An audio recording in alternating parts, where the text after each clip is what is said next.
عبداللہ ابن عمرو ابن عاص فرماتے ہیں کہ خاتون اپنی ایک لڑکی کو لے کر پیارے رسول صلی اللہ علیہ وسلم کی خدمت میں آئی، اور اس لڑکی کے ہاتھوں میں سونے کے موٹے اور بھاری کنگن تھے۔ آپ علیہ الصلوۃ والسلام نے فرمایا، تم نے ان کنگنوں کی زکوٰۃ ادا کر دی؟ اس نے عرض کیا،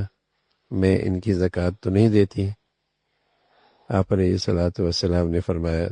تو کیا تمہارے لیے یہ بات خوشی کی ہوگی کہ اللہ تعالیٰ تمہیں ان کنگنوں کی زکوٰۃ نہ دینے کی وجہ سے قیامت کے دن آگ کے کنگن پہنائے؟ اللہ کی اس بندی نے وہ دونوں کنگن ہاتھوں سے اتار کے پیارے رسول صلی اللہ علیہ وسلم کے سامنے ڈال دیے اور عرض کیا، اب یہ اللہ اور اللہ کے رسول کے ہیں۔ یعنی زیورات کی شکل میں اگر سونا ہے اور زیورات استعمال بھی ہوتے ہیں تو ان کی بھی زکوٰۃ دینے کا اہتمام ہو۔ ایک تو وہ سونا ہے جو تجارت کا ہے، تو جس طرح دیگر تجارتی چیزوں پر جب وہ ایک خاص مقدار پر جس پہ زکوٰۃ فرض ہوتی ہے، اس مقدار کی اگر وہ تجارتی سامان ہے تو ان تجارتی مالوں پر بھی زکوٰۃ ہے۔ لیکن سونا اور چاندی، چاہے وہ تجارت کے لیے ہو، چاہے وہ گھر میں بچیوں کے لیے رکھی ہوئی ہوں، چاہے وہ بطور زیورات کے استعمال ہوتی ہوں، کسی بھی شکل میں آدمی کی ملکیت میں ہے تو ان پر زکوٰۃ ہے۔ پیارے رسول صلی اللہ علیہ وسلم نے بھی یہاں اسی کی تلقین فرمائی کہ یہ تو ایک اچھی بات نہیں ہے کہ تم نے زکوٰۃ اس کی ادا نہیں کی، اس پہ تو اللہ کی بڑی ناراضگی ہے،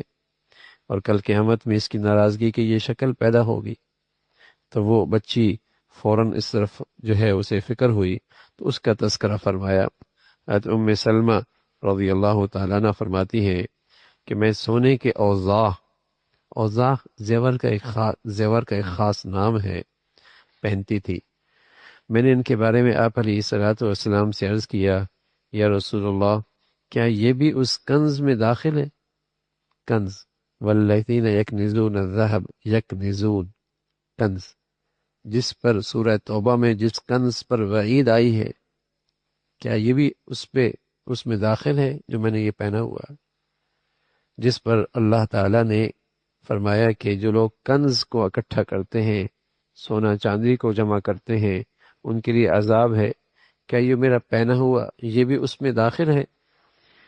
اور یہ دوزخ کی وعید اس میں آئے گی؟ آپ نے فرمایا، جو مال اتنا ہو جائے کہ اس کی زکوٰۃ ادا کرنے کا حکم ہو اور پھر اس حکم کے مطابق اس کی زکوٰۃ ادا کر دی جائے تو پھر وہ کنز نہیں رہتا، پھر اس وعید میں نہیں رہتا۔ اگر تم نے اس کی زکوٰۃ دے دی تو پھر ٹھیک ہے، تم اسے استعمال کر سکتی ہو اور اس کو استعمال کرنے میں کوئی حرج نہیں ہے۔ پھر یہ وعید اس کے لیے نہیں ہے،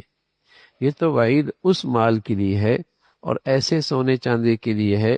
جو جسے کہیں کہ جس پر زکوٰۃ کا حکم ہو اور اس پہ زکوٰۃ فرض ہو اور پھر بھی آدمی زکوٰۃ ادا نہ کرے، تو اس کے بارے میں قرآن میں ہے، والذین یکنزون الذهب والفضة ولا ينفقونها في سبيل الله فبشرهم بعذاب علیم، جو سونا اور چاندی کو اکٹھا کرتے ہیں اور اس کو اللہ کے راستے میں خرچ نہیں کرتے، ان کے لیے دردناک عذاب ہے۔ یہ ان لوگوں کے لیے ہے جو زکوٰۃ ادا نہیں کرتے، اور جو زکوٰۃ ادا کرتے ہیں تو اس میں پھر کوئی حرج نہیں ہے،